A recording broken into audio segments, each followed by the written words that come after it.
إلا الله We thought we were alone, and we thought that our community shunned us, our family did not understand us, and so we feel very alone. Allah subhanahu wa ta'ala says the grudge that they have in their heart has been shown through their mouth. However, what is in their chest is much bigger.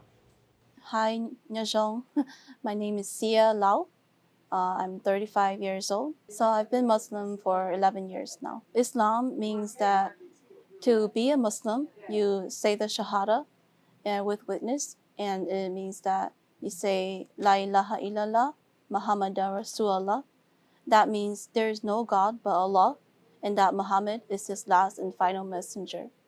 Meaning that we only worship Allah, and Allah is the Arabic name for God. صراط الذين أنعمت عليهم غير المغضوب عليهم ولا I had a lot of bad dreams, a lot of bad experiences that happened to me, and I would go to my husband and said, "I'm not feeling well. Can we do something about it?" They're like, "Okay, we'll do warning. We'll do warning for you." And they're like, "Okay, you'll be good." Okay, I was good for one day, and then the next day it happened again, and so I asked my husband, it's like, "Can we go to church?" Because I remember that when we have bad dreams, we always pray to God and to Jesus, and that helps a little bit. But there's like, no, you cannot go to church because you don't have our permission. You have to do what we do.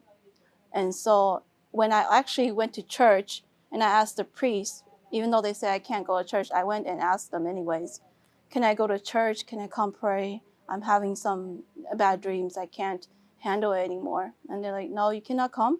You cannot come without your husband's permission. We don't want you guys having any difficulties, any problems in your marriage and end up in divorce. So without your husband here, you cannot come. And so I went back and I had a really bad experience with my in-laws. And it was stupid of me to beg them to worship God. I had to beg them to worship. Can I worship God? They say, no, if you worship God, if you go to Christianity, then we're cutting ties with you. We will not babysit your kids for you anymore. You're on your own. We're cutting ties. And at that time, I was the oldest daughter-in-law. So I have a lot of responsibility for the family. And so I said, okay, I won't go to Christianity. But if I find a religion that is not Christianity and that will help me with this struggle that I'm having right now, then I'm going and I'm taking the kids with me.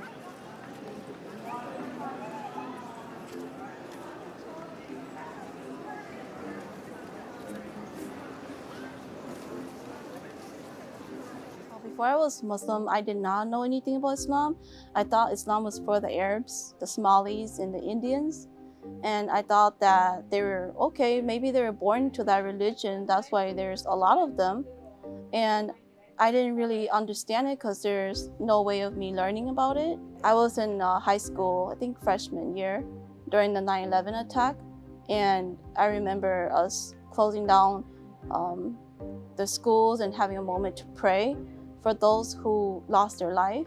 And so that made me hated the Muslim a lot because in my heart, I was like, why would they kill innocent human being? But I did not have any education about the religion. I did not know what actually was going on behind the scenes that they were not showing in the news. But then because of my ignorance, I just choose to hate them. After a while, when I researched about Islam, then I became Muslim.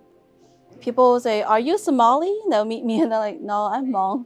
And they're like, well, if you dress like that, then you're no longer Hmong.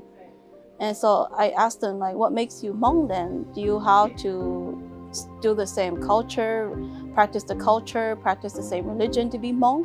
What about the Hmong people who convert to Christianity? Are they still Hmong? You know, and also a question like, do they really accept the religion because they want to or because they had to come to the US? And are they doing it because it's what the norm is, that everybody else is doing it? And so to be Hmong, it doesn't mean that you have to follow the religion, you have to follow their culture. When I convert to Islam, if the Hmong culture teach me to do good, then I follow those cultures still.